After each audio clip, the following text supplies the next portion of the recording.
Hello friends, स्वागत है आपका हमारे यूट्यूब चैनल अंकित मैथ्स में। आज के इस वीडियो में हम 10वीं कक्षा की गणित स्टार्ट करने वाला है, जिसका पहला यूनिट है वास्तविक संख्या। आज हम वास्तविक संख्या को पढ़ेंगे और वास्तविक संख्या यानी कि नंबर सिस्टम के बारे में पूरा जानेंगे। नंबर सिस्टम को एकदम बेहतरीन तरीके से जानने की कोशिश करेंगे और समझने की कोशिश करेंगे।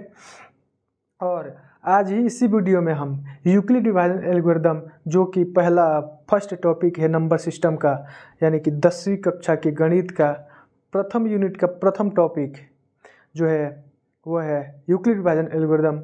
उसको समझने की कोशिश करेंगे, उस पर कुछ सवाल बनाएंगे। तो आइए वीडियो को स्टार्ट करते हैं। ये रही आप लोगों के सामने नंबर सिस्टम की पूरी सीट। यदि आप लोग इसको एक बार अच्छे से समझ गए तो आगे कभी भी आपको नंबर सिस्टम को लेकर के कोई भी प्रॉब्लम नहीं आएगी। हमारा जो चैप्टर है उसका नाम ही है वास्तविक संख्या। तो हम वास्तविक संख्या से स्टार्ट करने वाले हैं। वैसे तो नंबर को देखिए, नंबर को दो पार्ट में बांटा गया था। पहला वास्तविक संख्या और दूसरा काल्पनिक संख्या। वास्तविक संख्या और दूसरा काल्पनिक संख्या। तो हमको काल्पनिक संख्या के बारे में अभी नहीं पढ़ना है, तो हम वास्तविक संख्या को स्टार्ट करते हैं और वास्तविक संख्या के बारे में डीपली जानते हैं। तो आइए एक एक करके इन सारे नंबर, जितने भी नंबर बोर्ड पे दिखाई दे रहे हैं, उनको समझने की कोशिश करते हैं। सबसे पहला है वास्तविक संख्या। जनरली वास्तविक संख्या का डिफिनीशन दिया जाता है कि परिमेय संख्या और अपरिमेय संख्या के मिलने से बनने वाली संख्या को वास्तविक संख्या कहते हैं। तो वास्तविक संख्या के अंतर्गत कौन कौन सी संख्या आएगी? परिमेय संख्या और अपरिमेय संख्या। तो जो वास्तविक संख्या का सेट बनेगा उसमें आएगा -∞ से लेकर +∞, यानी कि इसमें रूट वाली संख्याएं भी आएगी, दशमलव वाली संख्याएं भी आएगी और पूर्ण अंक संख्याएं भी आएगी वास्तविक संख्या के अंतर्गत। और ये जितनी भी आप संख्याएं देख रहे हैं, परिमेय संख्या, अपरिमेय संख्या, पूर्णांक संख्या, दशमलव संख्या, पूर्ण संख्या, ये सारी संख्याएं वास्तविक संख्या के अंतर्गत ही आती है। अब वास्तविक संख्या को दो पार्ट में बांटा गया है। जैसा कि हम जानते हैं कि इसमें कौन कौन सी संख्या आएगी? रूट वाली भी संख्या आएगी और दशमलव वाली संख्या भी आएगी और पूर्ण अंक वाली संख्याएं भी आएगी। तो वास्तविक संख्या को जब दो पार्ट में बांटा गया, परिमेय संख्या और अपरिमेय संख्या, तो जो दशमलव वाली संख्याएं थी और पूर्ण अंक वाली संख्याएं थी उनको परिमेय संख्या के अंतर्गत रखा गया, और जो रूट वाली संख्याएं थी जिनका पूर्ण वर्ग पॉसिबल नहीं था उनको अपरिमेय संख्या के अंतर्गत रखा गया। जैसा कि आप सेट में देख सकते हैं कि -∞ से लेकर +∞ तक जितनी भी संख्याएं हैं वो परिमेय संख्या के अंतर्गत आती है। परिमेय संख्या का डिफिनीशन होता है वैसी संख्या जो p/q के रूप में लिखी जा सकती है, जहाँ q 0 के बराबर नहीं हो। ये सेट दोनों एक जैसा है, लेकिन इसमें अंतर यही है कि इनमें से ये जो सेट है उसमें से रूट वाली संख्या है, यानी कि जिनका पूर्ण वर्ग पॉसिबल नहीं है, उन संख्याओं को निकाल लिया गया है और उन संख्याओं को निकालने के बाद जो संख्याएं बची है उनको इस परिमेय संख्या के सेट में लिखा गया है। और दूसरी थी अपरिमेय संख्या, जिनका पूर्ण वर्ग पॉसिबल नहीं था, यानी कि ये रूट वाली संख्या अपरिमेय संख्या हो गई। अब देखिए, परिमेय संख्या को पुनः दो पार्ट में बांटा गया है। एक है पूर्णांक संख्या और दूसरी है दशमलव संख्या। पूर्णांक शब्द से, इसके नाम से ही पता चल रहा है कि पूर्ण अंक, यानी कि इसके नाम से हमको माइनस और प्लस के बारे में पता नहीं चल रहा है, यानी कि सिर्फ पूर्ण अंक यानी कि पूर्णांक। तो इनके अंतर्गत आएगी -∞ से +∞। ये देखने में सेम है, लेकिन इन संख्याओं में अलग कर करके इनके प्रॉपर्टी और नाम के अनुसार इसको बांटा गया है। जैसे आप देख सकते हैं कि इसमें जितनी भी संख्या है वो पूर्ण अंक वाली संख्या है, जैसे 1 2 3 4 5 6, या फिर इधर -1 -2 -3। इसमें दशमलव वाली संख्याएं नहीं आएगी, ना ही दशमलव वाली संख्याएं आएगी और ना ही रूट वाली। जो पूर्ण अंक होंगे वही आएंगे पूर्णांक संख्या के अंतर्गत। अब देखिए, इसमें परिमेय संख्या में दशमलव वाली संख्याएं भी आ रही थी, तो अगर इसमें पूर्ण अंक वाली संख्याएं आ गई, यानी बिना दशमलव वाली संख्याएं आ गई, तो दशमलव वाली संख्या को कहीं तो रखना पड़ेगा। तो उनको रखा गया है दशमलव संख्या के अंतर्गत, दशमलव यानी डेसिमल नंबर के अंतर्गत उनको रखा गया है। अब देखिए, पूर्णांक संख्या होती है पूर्णांक संख्या होती है धनात्मक पूर्णांक संख्या, ऋणात्मक पूर्णांक संख्या, जिसके बारे में यहाँ पे नहीं रखा गया है। अब इसको समझ लेते हैं कि पूर्णांक संख्या, धनात्मक पूर्णांक संख्या और ऋणात्मक पूर्णांक संख्या क्या है। जनरली आप कुछ बुक्स में देखेंगे तो पूर्णांक संख्या के अंतर्गत धनात्मक पूर्णांक संख्या में 0 को रख लिया गया है और ऋणात्मक पूर्णांक संख्या को निगेटिव के रूप में छोड़ दिया गया है। अगर आप यहाँ से देखेंगे, यहाँ से पूर्णांक संख्या को, अगर आप पूर्णांक संख्या वाली सेट में यहाँ से देखेंगे तो इधर जितनी भी संख्याएं आएगी वो सारी की सारी निगेटिव आएगी। जैसे -1, -2, -3, कहाँ तक, -इन्फिनिटी तक। और इधर आएंगे तो इधर प्लस वाली संख्याएं दिखेंगे, वो +1, +2, 3, 4, 5 इन्फिनिटी तक। तो ये जो प्लस वाली संख्याएं हैं उनको धनात्मक पूर्णांक संख्या कहा गया है, और जो माइनस वाली संख्याएं हैं उनको ऋणात्मक पूर्णांक संख्या कहा गया है। और 0 को अकेला कैटेगराइज किया गया है कि इसको आप चाहे तो धनात्मक संख्या के रूप में भी देख सकते हैं और ऋणात्मक संख्या के रूप में भी देख सकते हैं। तो हम क्लासिफिकेशन कर लिया और समझ भी लिए। अब आता है डेसिमल नंबर यानी दशमलव संख्या। दशमलव संख्या भी 2 प्रकार के हो सकता है, एक आवर्ती दशमलव संख्या, एक अनावर्ती दशमलव संख्या। आवर्ती दशमलव संख्या यानी कि देखिए 3 दशमलव अगर हम 5, 7, 6 लिखें तो ये आवर्ती दशमलव संख्या के अंतर्गत आएगी। या फिर अगर हम 3 दशमलव या फिर 9.6, 7, 7, 7 ऐसे रिपीट करता है तो वो भी आवर्ती दशमलव के अंतर्गत ही आएगी। यानी कि रिपीट जो दशमलव के बाद जो एक जैसी संख्या रिपीट करने लगती है या फिर दशमलव के कुछ अंक बाद वो पूर्णतः खत्म हो जाती है, वैसी संख्याएं आवर्ती दशमलव के अंतर्गत आती है, जिसके बारे में हम आगे डिटेल में पढ़ेंगे। अनावर्ती दशमलव यानी कि दशमलव के बाद की संख्या होती है वो चेंज होती है, एक जैसी संख्या रिपीट नहीं करती है। जैसे 1 हो गया, 4 हो गया, 3 हो गया, 2 हो गया, मतलब एक जैसी संख्या रिपीट नहीं करेगी, उसको बोला जाता है अनावर्ती दशमलव संख्या। और इस अनावर्ती दशमलव संख्या को ही अपरिमेय संख्या के अंतर्गत रखा जाता है। यानी कि जब आप √2, √3 का मान निकालिएगा तो ये दशमलव के बाद अलग अलग संख्याएं आएगी। यानी कि दशमलव के बाद कोई एक संख्या रिपीट नहीं करेगी, कभी 3 आएगा, कभी 2 आएगा, कभी 5 आएगा, ऐसे डिफरेंट टाइप की संख्याएं आएगी दशमलव के बाद और वही रिपीट करेगी। यह तो हो गया दशमलव संख्या। अब समझते हैं पूर्ण संख्या यानी होल नंबर। अब होल नंबर में देखिए, अगर 0 से मिला करके अगर आप यहाँ से, ये पूर्णांक संख्या के अंतर्गत ही आता है। पूर्णांक संख्या को हम दो टाइप से बांट सकते हैं पुनः। एक धनात्मक पूर्णांक संख्या को वो हम 2 टाइप से बांट सकते हैं। एक है अगर 0 ले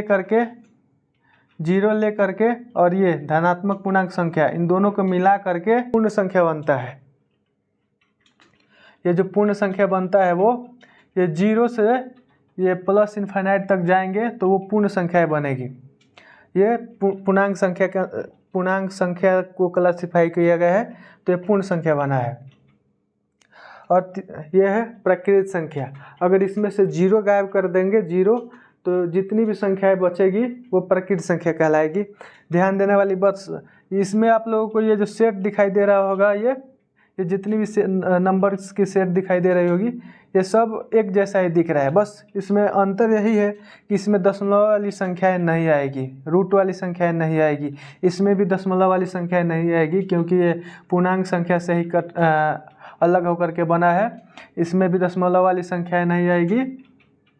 बस हमको ये देखने में सेम है, बस याद ये रखना है कि कौन सी संख्या नहीं आएगी। अब आते हैं भाज्य संख्या के अंतर्गत। भाज्य संख्या मतलब कि वैसी संख्या जिसमें स्वयं या फिर एक के अलावा किसी अन्य संख्या से भी भाग लगता हो, उन्हें भाज्य संख्या कहते हैं। जैसे 8, 10, 15, 20, 25, जिनमें स्वयं यानी कि 8 में देखा जाए तो 8 में 1 से भी भाग लगता है, 8 से भी भाग लगता है, 2 से भी भाग लगता है। हमको कंडीशन ये देखना है कि इसमें 1 या फिर स्वयं के अलावा किसी और से भाग लग रहा है कि नहीं। भाग लगे तो उसको भाज्य बोलेंगे और भाग नहीं लगे तो उसको अभाज्य बोलेंगे। अगला है अभाज्य संख्या यानी कि कंपोजिट नंबर। वैसी संख्याएं जिनमें एक या स्वयं के अलावा किसी और संख्या से भाग नहीं लगता है, उन्हें अभाज्य संख्या यानी कि कंपोजिट नंबर कहा जाता है। सम संख्या वैसी संख्या जिनको 2 से भाग देने पर वह पूर्णतः कट जाए, यानी कि जो शेषफल आए वो 0 आए, जो शेषफल हो वो 0 आए, उनको सम संख्या कहते हैं। कि बड़ी से बड़ी सम संख्या को पहचानने के लिए बस उसका यूनिट डिजिट यानी कि इकाई का अंक देखा जाता है। अगर इकाई के स्थान पर 0, 2, 4, 6 या 8 हो तो डेफिनेटली सम संख्या होगी। जैसा कि अगर आपसे पूछा जाए कि ये कौन सी संख्या है, ये कौन सी संख्या है ये वाली, तो आप यूनिट डिजिट यानी कि इकाई का अंक देख करके बता सकते हैं कि ये सम संख्या है, क्योंकि इकाई के स्थान पर 2 है। अगर इकाई का स्थान पर इनमें से कोई भी संख्या हो तो उनको हम सम संख्या कहते हैं। और लास्ट वाली है विषम संख्या। विषम संख्या में वैसी संख्या जिनमें 2 से भाग देने पर शेषफल कुछ आए तो उसको बोलते हैं विषम संख्या। अब बताइए किसी संख्या में 2 से भाग देंगे तो उसमें शेषफल क्या आ सकता है, 1 ही आएगा। अगर किसी संख्या में 2 से भाग देंगे तो शेषफल 1 आएगा। अगर 0 आ गया तो सम संख्या और शेषफल 1 आ गया तो विषम संख्या।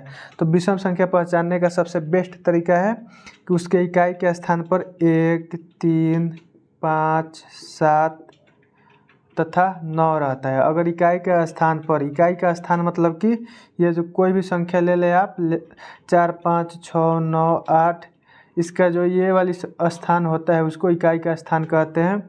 अगर यहाँ पे इनमें से कोई भी संख्या हो तो विषम संख्या कहलाएगी। जैसे ये वाली संख्या हो गई, ये विषम संख्या है।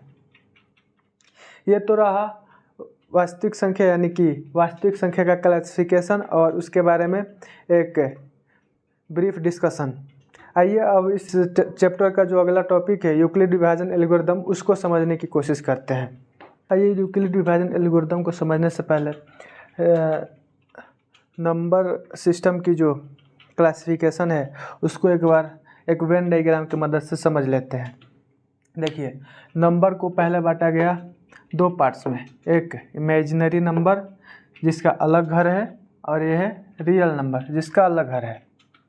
अब देखिए यहाँ से रियल नंबर को 2 पार्ट में बांटा गया, एक इरेशनल नंबर और दूसरा रेशनल नंबर। इस गोले से समझ सकते हैं कि रियल नंबर के अंतर्गत ये वाली है, इस गोले में जितनी भी संख्याएं दिख रही है आपको, ये सारे संख्याएं रियल नंबर के अंतर्गत आती है। अब देखिए, जब रियल नंबर को बांटा गया 2 भाग में, एक इरेशनल नंबर और दूसरा रेशनल नंबर। अब हमको पढ़ना है रेशनल नंबर के बारे में। अब रेशनल नंबर का ये बड़ा सा ये जो गोला दिख रहा है ये रेशनल नंबर का है। इसका मतलब कि इस गोले में आने वाली जितनी भी संख्याएं होगी वो रेशनल नंबर के अंतर्गत आती है। अब रेशनल नंबर को 2 पार्ट में बांटा गया, एक डेसिमल नंबर और एक इंटीजर नंबर। इंटीजर यानी कि पॉजिटिव इंटीजर। हम यहाँ निगेटिव इंटीजर की बात नहीं करेंगे, पॉजिटिव इंटीजर, सिर्फ पॉजिटिव इंटीजर के बारे में बात करेंगे। अब देखिए, यह डेसिमल नंबर के बारे में हम आगे पढ़ेंगे, लेकिन पॉजिटिव इंटीजर नंबर के अंतर्गत 2 संख्याएं आती है, एक आती है होल नंबर और नेचुरल नंबर। अब देखिए, होल नंबर के अंतर्गत आती है नेचुरल नंबर। आप ऐसे इसको वेन डायग्राम से भी याद कर सकते हैं कि ये जो सबसे बड़ा वाला गोला है वो रियल नंबर, और इस गोले में जितनी भी संख्याएं आएगी वो रियल नंबर के अंतर्गत आएगी। और ये जो गोला है इरेशनल नंबर, यानी कि इरेशनल नंबर के अंतर्गत ये जो संख्या है वो नहीं आएगी। और ये वाला गोला है, ये वाला पूरा गोला वो है रेशनल नंबर का। और इस गोले के अंतर्गत जितनी भी संख्याएं आपको दिख रही है, डेसिमल हो गई, इंटीजर हो गया, ये सारी संख्याएं रेशनल नंबर के अंतर्गत आएगी। ये एक छोटा सा गोला होगा डेसिमल नंबर का, यानी कि डेसिमल नंबर का यहीं पे, ये डेसिमल नंबर यहीं पे फिनिश हो गया। अब आते हैं इंटीजर नंबर के अंतर्गत 2 संख्याएं आती है, एक होल नंबर और एक नेचुरल नंबर। अब इसके अंदर आएंगे तो आएगा होल नंबर, यानी कि होल नंबर के अंतर्गत एक संख्या आती है नेचुरल नंबर, और लास्ट में नेचुरल नंबर है, यानी कि नेचुरल नंबर पर ही सारी संख्याएं आकर के ख़त्म हो जाती है। मुझे उम्मीद है कि आप लोगों को ये रियल नंबर का क्लासिफिकेशन और इसके अंतर्गत आने वाली संख्याओं में कोई डाउट नहीं आएगा। अब आइए हम देखते हैं यूक्लिड विभाजन एल्गोरिदम के बारे में, जो इस 10वीं कक्षा के फर्स्ट यूनिट है रियल नंबर, उसका जो पहला टॉपिक है वो है यूक्लिड विभाजन एल्गोरिदम। यूक्लिड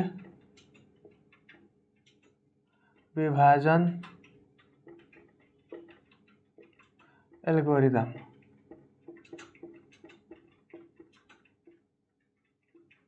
यूक्लिड विभाजन एल्गोरिदम। यूक्लिड विभाजन एल्गोरिदम के अनुसार किसी धनात्मक पूर्णांक संख्या a में दूसरी धनात्मक पूर्णांक संख्या b से भाग देने पर शेषफल r आता है। यानी इसका जो स्टैंडर्ड फॉर्म होता है वो होता है a = bq + r, जहाँ r का मान होता है वो b से छोटा होता है। ये साइन बताता है जिधर ये मुंह खुला होता है वो बड़ा होता है और जिधर मुंह बंद होता है वो छोटा होता है। जहाँ a को बोलते हैं भाज्य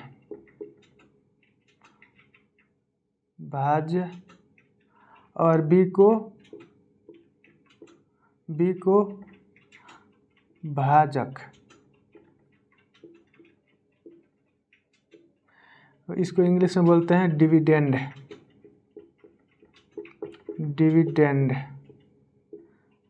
इसको बोलते हैं डिवीज़र। इसको बोलते हैं भागफल। यानी क्वोशेंट। इसको बोलते हैं शेषफल, रिमाइंडर। हम बचपन से ही भाग देते थे तो इसमें ये फील करते हुए आए हैं कि जो शेषफल का मान है वो हमेशा भाजक से छोटा ही रहा है। अगर 3 से हम 17 में भाग देंगे तो ये जाएगा 3 × 5 = 15, माइनस करेंगे तो 2, यानी कि जो शेषफल आया है वो हमेशा इससे छोटा आएगा। यहाँ की यानी कि जितनी भी शेषफल आती है वो भाज्य से छोटा ही आता है।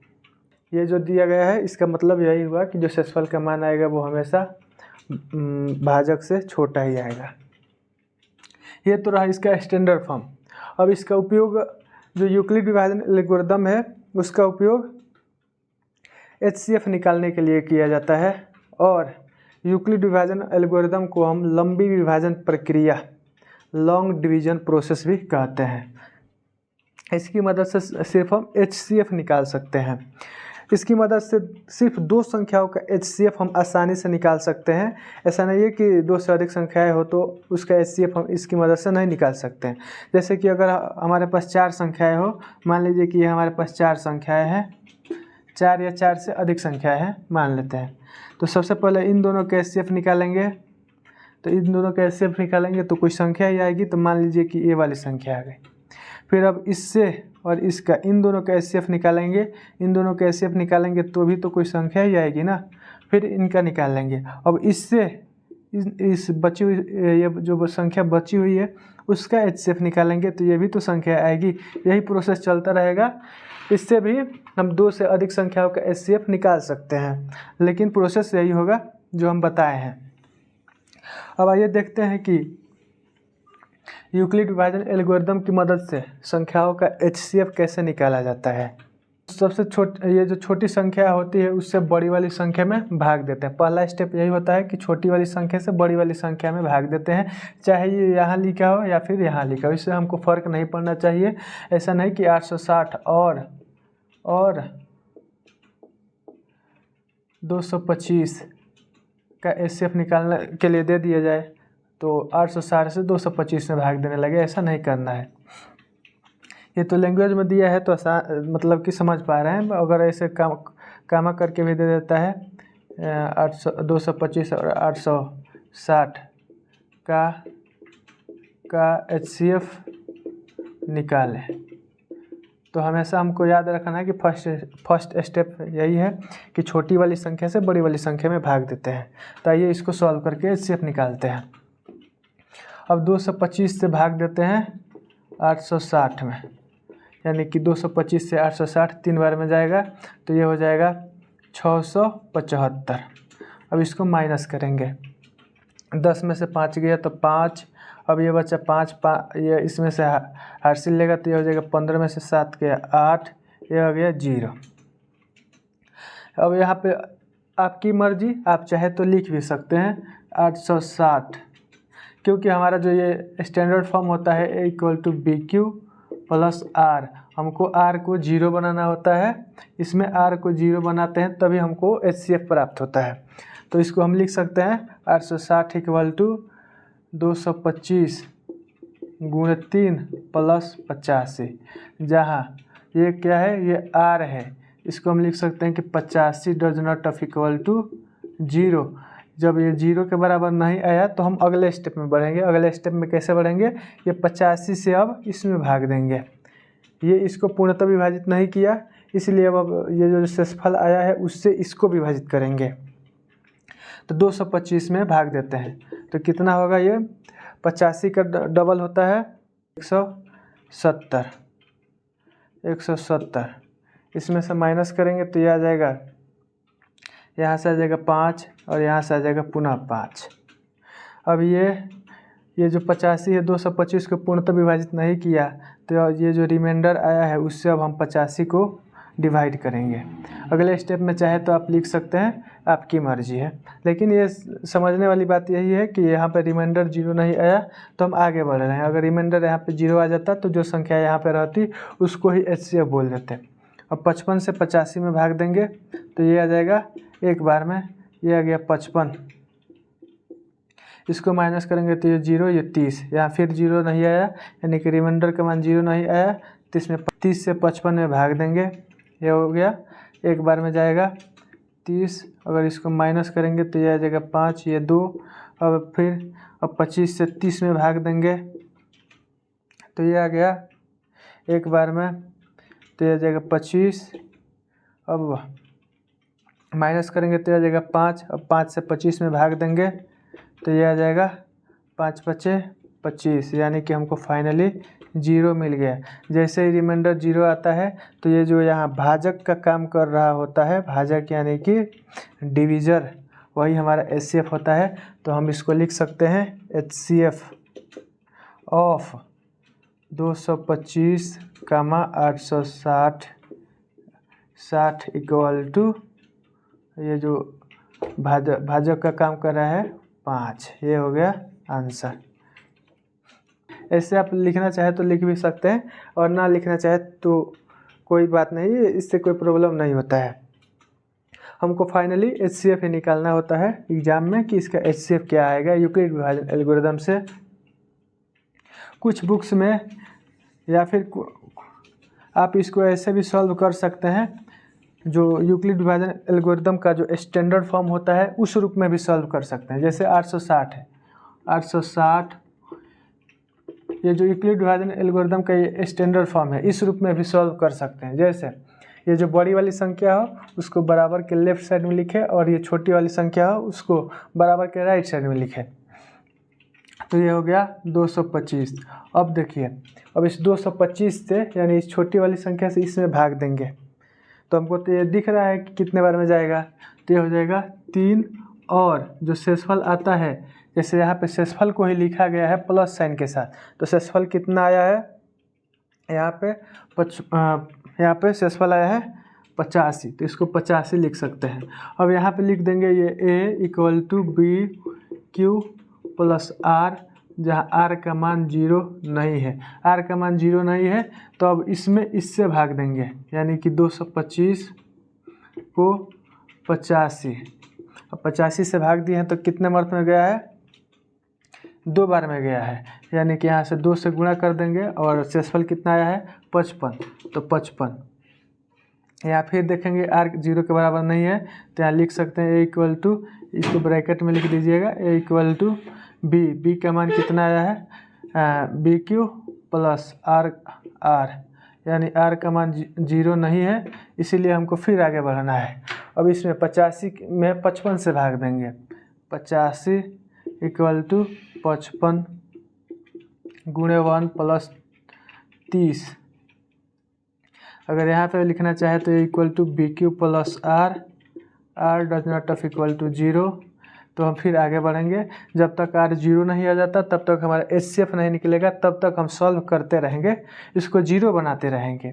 अब देखिए फिर पुनः से 55 में भाग देंगे, 55 में भाग देंगे 30 से, तो ये जाएगा एक बार में और शेषफल आएगा 25। जो शेषफल आता है, यानी कि जो यहाँ पे शेषफल आ रहा है उसको प्लस साइन के साथ लिखना है। ये आ गया। यहाँ पे फिर लिख सकते हैं a equal to B q plus r, जहाँ r does not of equal to 0 है। फिर अगले स्टेप में आएंगे। अब 30 में 25 से भाग देंगे तो एक बार में जाएगा और 5 शेषफल आएगा। यहाँ पुनः आप लिख दीजिए a equal to B q plus r, r does not of equal to 0, यानी कि हम पुनः अगले स्टेप में आएंगे। अब यहाँ 25 से हमको भाग देना है, 25 में भाग देना है 5 से, यानी कि ये 5 बार में जाएगा और शेषफल 0 आ गया। यहाँ r का मान 0 आ गया, तो इसीलिए यहाँ जो संख्या होगा वही हमारा HCF हो जाएगा। आप चाहे तो आप इसको ऐसे भी सॉल्व कर सकते हैं या फिर ऐसे भी सॉल्व कर सकते हैं। आपको जिस तरह से सुविधा लगे वैसे सॉल्व कीजिए, आंसर दोनों तरह से एक ही आएगा। ये तो रहा पहला एग्जाम्पल। अब दूसरा एग्जाम्पल लेते हैं।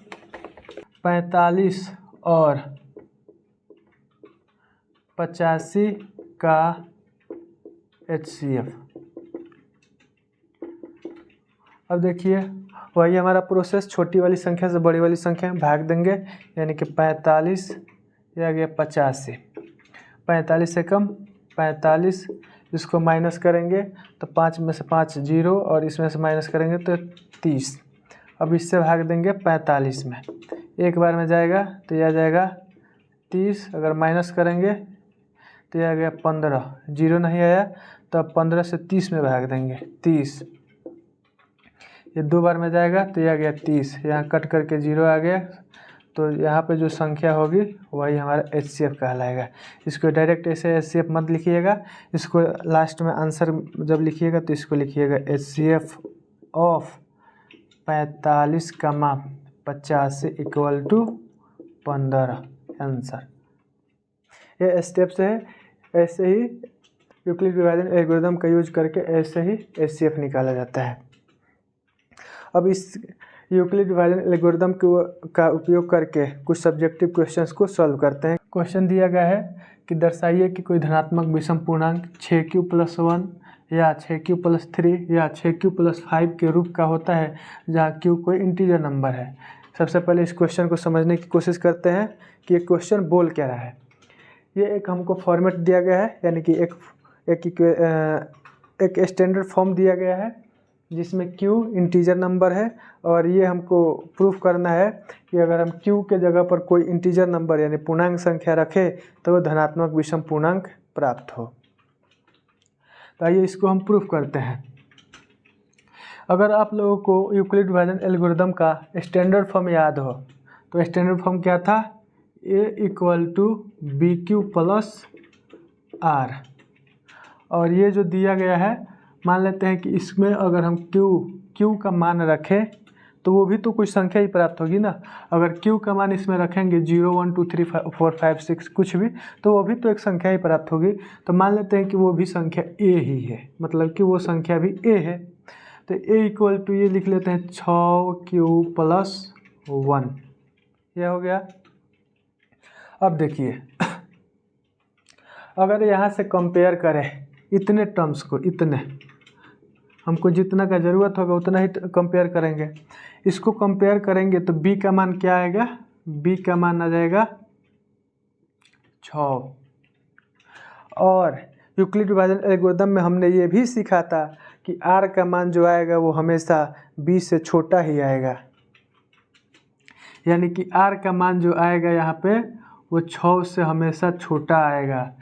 तो r का मान क्या क्या आ सकता है, r का मान हो सकता है कि 0 आए, 0 क्यों आए, हो सकता है कि 1 आए, ये तो फिक्स नहीं है कि क्या आएगा। तो ये भी तो हो सकता है कि 2 आए, ये भी हो सकता है कि 3 आए, 4 आए, 5 आए, लेकिन 6 नहीं आएगा, क्योंकि हम यूक्लिड विभाजन एल्गोरिथम में ये अच्छे से समझ चुके हैं कि ये जो r का मान आता है वो हमेशा 6 से छोटा यानी कि 20 से छोटा ही आता है। तो r का मान इतना आने का संभावना है। तो ठीक है, इतना आएगा तो हम इसको अब बारी बारी से सॉल्व करने के r का मान 0 1 2 3 4 5 पे रख के सॉल्व करते हैं। और ये फॉर्मेट में अगर आप ध्यान देंगे तो ये क्या है, ये r ही तो है, ये r ही तो है। ये इसी पे हमको चेक करना है, यानी कि हमको आर पे ही चेक करना है, क्योंकि आर के ये तो सेम है, ये भी देखिए ये सेम है, ये सेम है, ये सेम है।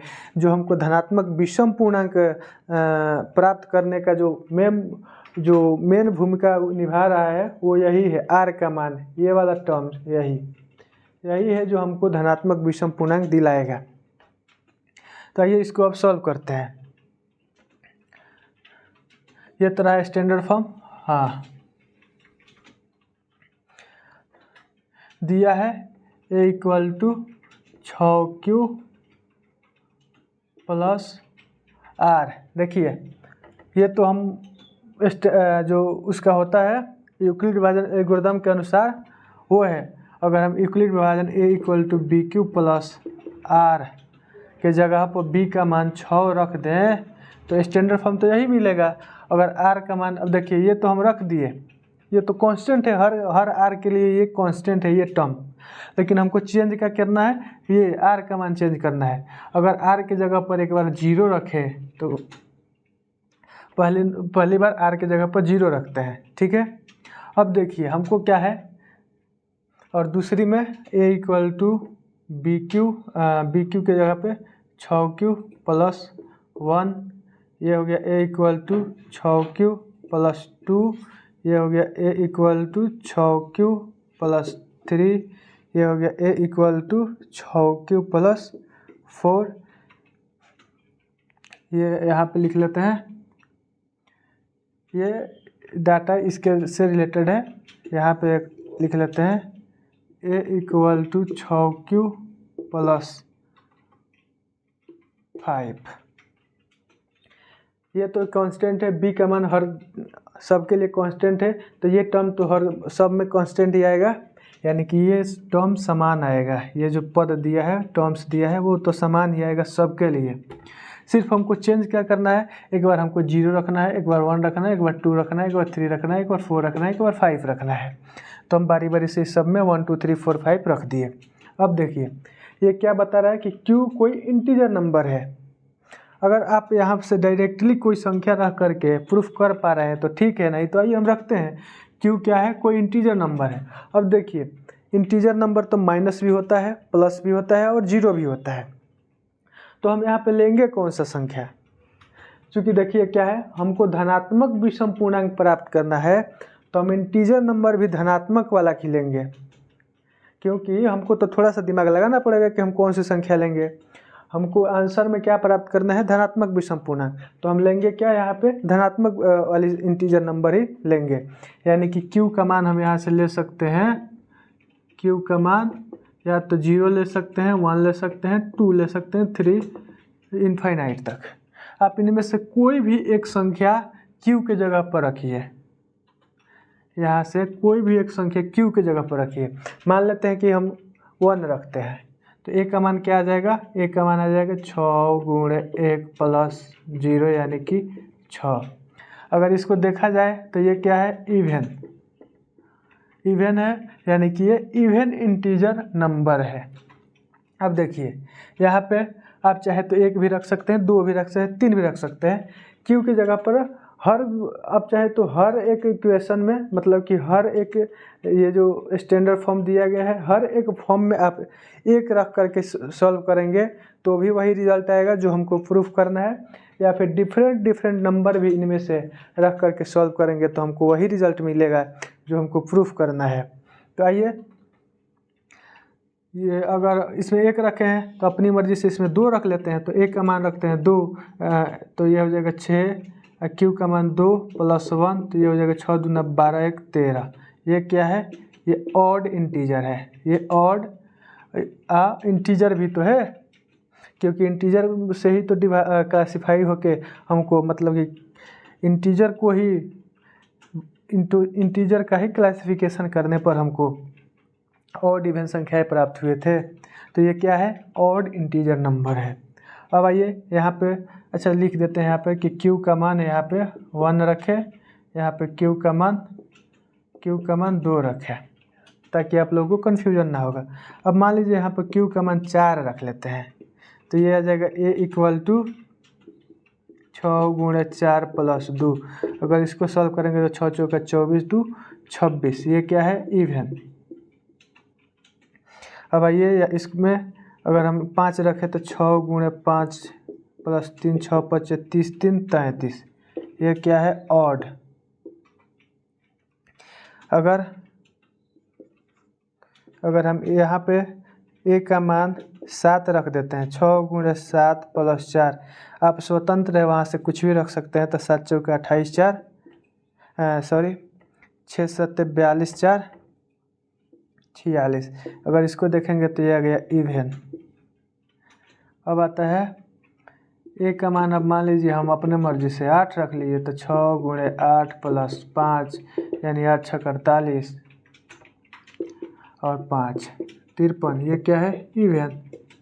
अब देखिए इनमें से कौन कौन सा ऐसा फॉर्मेट है जो हमको इवन ऑड दे रहा है। ऑड का मतलब विषम दे रहा है, क्योंकि हमको विषम प्राप्त करना है। तो अगर इस फॉर्मेट को देखा जाए तो ये हमको विषम दे रहा है, इस फॉर्मेट को देखा जाए तो ये हमको विषम दे रहा है, अगर इस फॉर्मेट को देखा जाए तो ये हमको विषम दे रहा है। यानी कि हम कह सकते हैं कि ये जो 6q+1 या 6q+3 या 6q+5 वाली जो फॉर्मेट है, यानी कि जो फॉर्म है, स्टैंडर्ड फॉर्म है, वो हमको एक विषम संख्या दे रहा है।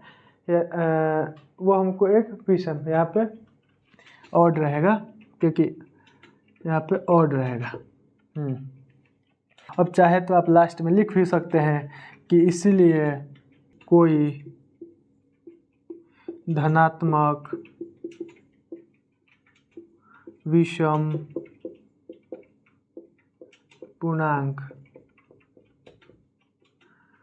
6q+1 या 6q+3 या 6q+5 के रूप का हो सकता है। Hence proved. यही तो हमको साबित करना था और हमने साबित भी कर लिया। आई होप कि आप लोगों को ये क्वेश्चन अच्छे से समझ में आया होगा। ऐसे ही कि ये जो क्वेश्चंस है जो यूक्लिड डिवीजन एल्गोरिथम के बेसिस पे होते हैं, उनको सॉल्व किया जाता है। ये अगला क्वेश्चन है, दर्शाइए कि किसी धनात्मक पूर्णांक का वर्ग किसी पूर्णांक m के लिए 3m या 3m+1 के रूप का हो सकता है। कोई भी क्वेश्चन दिया हो, सबसे पहले हम उसके मूल अर्थ को, क्वेश्चन के अर्थ को समझने की कोशिश करेंगे कि वह क्वेश्चन हमसे पूछ क्या रहा है। देखिए क्या बोल रहा है, दर्शाइए कि किसी धनात्मक पूर्णांक का वर्ग किसी पूर्णांक m के लिए 3m या 3m+1 के रूप का हो सकता है। हमसे पूछ रहा है कि ये जो फॉर्मेट दिया है उसमें m इंटीजर का काम कर रहा है। इंटीजर यानी कि पूर्णांक। से m की जगह पर कोई भी पूर्णांक संख्या रखे और उसका स्क्वायर करे तो हमको धनात्मक पूर्णांक प्राप्त होगा। वही हमको सॉल्व करना है। अब आइए इसको सॉल्व करते हैं। इसको सॉल्व करने के लिए हमको यूक्लिड डिवीजन एल्गोरिथम का ही सहायता लेना होगा। सॉल्यूशन। जो यूक्लिड डिवीजन एल्गोरिथम का स्टैंडर्ड फॉर्म होता है वो ही होता है a = bq+r। अगर कुछ देर के लिए देखिए, ये क्या है, एक इंटीजर नंबर है, पूर्णांक संख्या है। अगर हम कोई पूर्णांक संख्या 0 1 2 3 4 5 6 7, देखिए हम प्लस क्यों ले रहे हैं, क्योंकि हमको क्या लेना है, धनात्मक पूर्णांक। यहाँ पे माइनस भी लेंगे तो स्क्वायर होके प्लस हो जाएगा, लेकिन फिर भी हम यहाँ पे प्लस लेकर ही चल रहे हैं। अब देखिए अगर हम m का मान 0 1 2 3 4 5 6 अगर कुछ भी रखें तो क्या होगा, यहाँ हमको एक संख्या प्राप्त होगा। यहाँ पे जो हमको संख्या प्राप्त होगा उस संख्या को हम मान लेते हैं कि वो संख्या a है। अगर m मान लेंगे तो उसका फॉर्मेट क्या होगा, 3m+1। अगर इसको कंपेयर कीजिए इससे, इतने टर्म को, तो b का मान क्या आएगा, हमको b का मान मिलेगा, b का मान 3। अब देखिए अगर b का मान 3 है तो r का मान क्या आएगा, r का मान जो आएगा वो हमेशा b से छोटा आएगा, यानी 20 से छोटा आएगा तो क्या आ सकता है, या तो r का मान 0 आएगा, या तो 1 आएगा, 2 आएगा, 3 तो नहीं आएगा क्योंकि r का मान 20 से छोटा होता है। ये तो हो गई इसकी। अब देखिए हमको ये स्टैंडर्ड फॉर्म प्राप्त करना है, यानी कि देखिए ये वाला टर्म्स तो इसमें भी है, इसमें भी कॉमन है। हमको जो धनात्मक पूर्णांक वर्ग जो प्राप्त कर रहा है वो ये रिमाइंडर देखिए यहाँ पे 0 है, यहाँ पे भी तो 0 हो सकता है, इसको +0 लिख सकते हैं और 0 को लिखने की ज़रूरत भी नहीं होती है, इसीलिए यहाँ पर हाइड है। यानी कि हमको ये जो संख्या प्राप्त कराएगा वो कौन सा, ये जो रिमाइंडर है वही प्राप्त कराएगा। यानी कि हम बारी बारी से इस रिमाइंडर को चेक करेंगे और जो क्वेश्चन बोल रहा है उसके हिसाब से सॉल्व करेंगे। आइए अब बारी बारी से r का मान यहाँ पे एक बार 0, यहाँ पे r का मान क्या आ सकता है, या तो 0 आएगा, या तो 1, या तो 2। अब आइए r का मान बारी बारी से यहाँ पे रख करके क्वेश्चन को सॉल्व करने की कोशिश करते हैं। अगर यहाँ पे r का मान 0 रखेंगे तो क्या आएगा, 3m ही आएगा। अगर इसके दोनों तरफ स्क्वायर करेंगे, स्क्वायरिंग, चूँकि हमको वर्ग करना है तो इसको स्क्वायर करते हैं, स्क्वायरिंग ऑन बोथ साइड्स, तो ये क्या हो गया, a² = 9m²। ठीक है। अब देखिए चूँकि m क्या है, इंटीजर है, m यानी m का मान हम रख देते हैं यहाँ पे, चलिए 2 रख लेते हैं, तो a का मान क्या आ जाएगा, a² = 9 गुणे 2 का स्क्वायर, अगर यह हो गया 9 और 2 का स्क्वायर क्या हो गया 4, अगर मैं गलती नहीं हूँ तो ये हो जाएगा 9 चौका 36। अब यहाँ से अगर a का मान निकालेंगे तो a का मान आ जाएगा √36, यानी a का मान आ गया हमको 6। अब ऐसे ही एक बार हम क्या रखें, m का मान एक बार r का मान 0 रखें। अब ये देखिए फर्स्ट स्टेप है, ऐसे साइन बना दे रहा हूँ कि आपको समझ में आएगा, कॉपी देखेंगे फिर कभी तो। अब देखिए ये सेकंड स्टेप, यदि r का मान 1 रखें तो ये फॉर्म बनेगा। अगर हम इसको स्क्वायरिंग करें, स्क्वायरिंग ऑन बोथ साइड, तो क्या मिलेगा हमको, a² = ये क्या आएगा, a + b का होल स्क्वायर आएगा।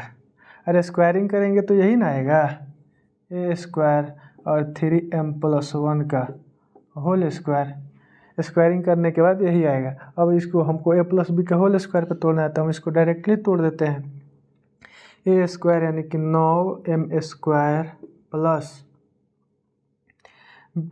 2ab यानी कि 2 × 3m गुणे 1 + b का स्क्वायर, अगर 1 का स्क्वायर करेंगे तो 1 ही आएगा। हम इसको ऐसे ही फॉर्म में रहने देते हैं क्योंकि हमको मान भी रखना है। अगर m का मान हम यहाँ पे 1 रखें, m का मान आप कुछ भी रख सकते हैं, इंटीजर नंबर यानी पूर्णांक संख्या ही होना चाहिए, माइनस प्लस कुछ भी रख सकते हैं। तो यहाँ से अगर m का मान 1 रखें तो a² का मान कितना आएगा, 9 गुणे 1 का स्क्वायर करेंगे तो 1 ही आएगा, और 2 गुणे 3 गुणे 1 प्लस, यहाँ ये वाला m की जगह पर 1 रखे, ये गुणा है तो यहाँ पे फिर गुणा, फिर 1 और यहाँ से प्लस। अगर इसको सॉल्व करेंगे तो ये आ जाएगा a², और इसको सॉल्व करेंगे तो ये आ जाएगा 9, ये 3 दूना 6 और 1 7 16, 7 और 9 कितना होता है, गलत नहीं हो तो 16 होता है, 16। अगर इसका यानी कि यहाँ से अगर a का मान निकालें, a का मान तो √16 यानी कि 4। अब हम 1 भी रख लिए, अब लास्ट क्या बचा है हमारे पास 2। आइए इसको यहाँ पे सॉल्व करते हैं। अगर ये हो गया हमारा सेकंड स्टेप, यहाँ पे सेकंड स्टेप हो गया। अब हम थर्ड क्या रखेंगे, 2 रखेंगे, यानी कि a का मान 3m + r के जगह पर 2, स्क्वायरिंग ऑन बोथ साइड करेंगे तो ये हो जाएगा a² प्लस इक्वल बराबर है तो बराबर, ये आ जाएगा 9m² + 2 गुणे 3m इंटू बी की जगह पर 2 और 2 का स्क्वायर क्या आ जाएगा 4। हम इसको ज़्यादा सॉल्व नहीं करते हैं क्योंकि हमको मान भी तो रखना है। तो m का मान हम यहाँ पे भी 1 रख लेते हैं, 2 3 4 कुछ भी रख सकते हैं। मान हमको फॉर्मेट सॉल्व करना है, हमको आंसर नहीं लाना है कि ये पार्टिकुलर नंबर हमको आंसर चाहिए। तो यहाँ से ए स्क्वायर इक्वल टू हो जाएगा 9 इंटू 1 का स्क्वायर प्लस यहाँ पर 1 का स्क्वायर प्लस 2 गुणे 3 गुणे 1 प्लस 1, यह गुणा है तो 2 प्लस 4। यहाँ m की जगह पर 1 रखे हैं, वो वाला है।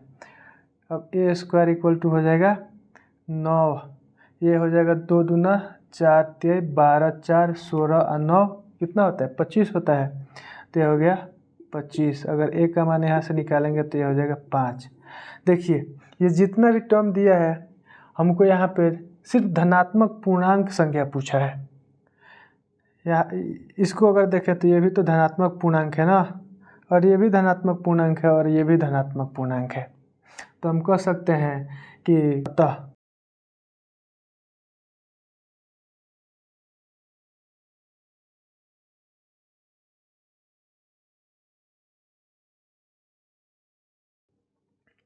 आज के लिए बस इतना ही। आई होप कि आप लोगों को ये पूरा वीडियो समझ में आया होगा। अगर कहीं पे भी कन्फ्यूजन हो किसी भी क्वेश्चन को लेकर के यूक्लिड डिवीजन एल्गोरिथम में या फिर नंबर सिस्टम में, तो आप लोग कमेंट सेक्शन में ज़रूर लिख दीजिएगा। ये मेरा फर्स्ट वीडियो था जिसमें मैंने कैमरा को फेस किया है, तो इसमें हो सकता है कि कुछ त्रुटियाँ भी हुई हो। फीडबैक होता है उसको देने का कष्ट कीजिएगा थोड़ा। ठीक है, आज के लिए बस इतना ही। तो वीडियो को लाइक कीजिएगा। मिलते हैं अगले वीडियो में।